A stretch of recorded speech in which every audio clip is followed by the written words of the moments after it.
Right, let's get into this. We're doing a deep dive today into, well, it's a pretty unusual psychological assessment. It's about the multi-model creator Michael Lawrence Curzi, right? And the sources we're looking at, they use this, pretty stark analytical tool. Codename. Kefa. Kefka now. That codename, that's really the crucial point for you listening, isn't absolutely This assessment, It's not about saying they're morally the same, not at all. it uses the Kefka archetype, this, fictional nihilist, as a kind of measuring stick. It's looking at the ambition.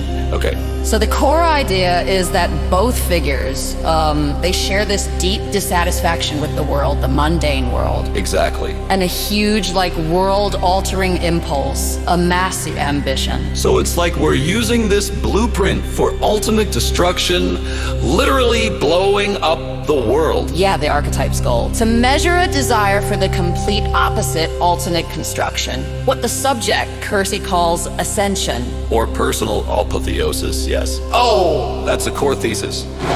But why Kefka? Why use? I mean, an archetype based on fictional ruin to understand someone aiming for construction. What does that contrast actually show us? It shows the scale, the sheer totality of the vision. To really get that, you have to look at the archetype first. Kefka, his origin, it's pretty tragic. Developmental trauma is key. Like abandonment, abuse. Yes, and then it's made worse by this imperfect state-run Magitech infusion. Magitech infusion.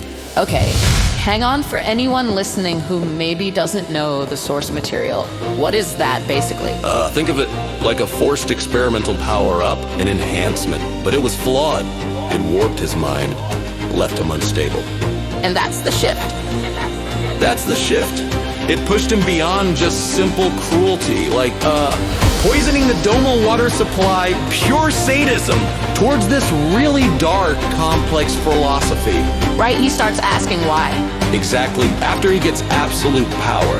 The question becomes, why do people insist on creating things that will inevitably be destroyed? It's profound nihilism. And here's the kicker, right? He actually succeeds, becomes the god of magic. Over a world of ruin, Yeah, it just confirms his whole worldview. meaninglessness is absolute. So his ultimate power just served to what? Build a monument to nothingness. Pretty much a monument to non-existence. That's the archetype.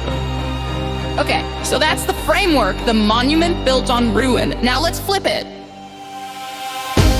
How does Curzi try to build his monument? The one based on transcendence, right? He does it through this very deliberate, constructive counter-philosophy. He actually calls it Curziism. Curziism and his content, his work. It shows him grappling with meaning big ideas, definitely meaning-making intellectual exmulextron. You see him engaging with really complex figures like Genghis Khan, for example, trying to understand different paths to power or influence. And his music, does that fit in? Oh, absolutely. The music catalog is almost like the soundtrack to this transformation. Titles like Evolution's Prayer or Superhumanity went viral. They point towards that internal spiritual evolution, as opposed to the external forced Magitech thing we saw with Kefka. So one's internal growth, the other's external force. Precisely. And then there's the book. The one book, a key to ascension and awakening. Priced at $5.55, that number seems to pop up. It does.